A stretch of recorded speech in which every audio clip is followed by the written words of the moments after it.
Cerca Teleeuropa sul tuo Play Store o Apple Store e scarica la nostra app. Disponibile per tutti gli utenti Android e Apple. Ti aspettiamo! Un nuovo sbarco di migranti a Reggio con più di 700 migranti, 8 le salme a bordo. A Seminara nel Reggino invece un iraniano ormai stremato salvato sul monte. Elia faceva parte di un gruppo approdato ieri a Palmi. Vediamo.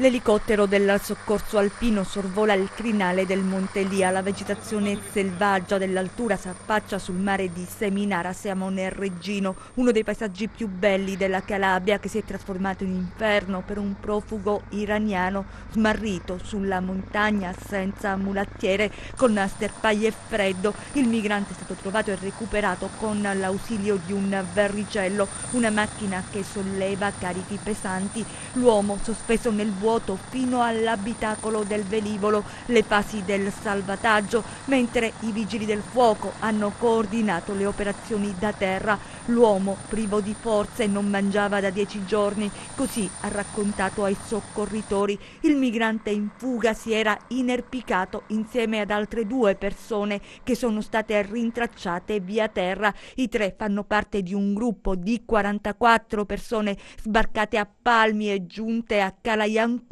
dove avevano acceso un fuoco attirando l'attenzione della Guardia Costiera, mobilitata la Protezione Civile per ospitare i migranti, tra cui 9 donne e 13 bambini.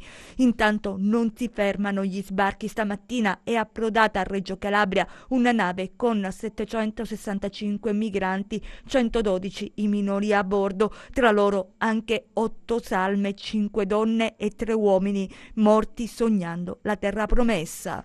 Cerca Teleeuropa sul tuo Play Store o Apple Store e scarica la nostra app. Disponibile per tutti gli utenti Android e Apple. Ti aspettiamo!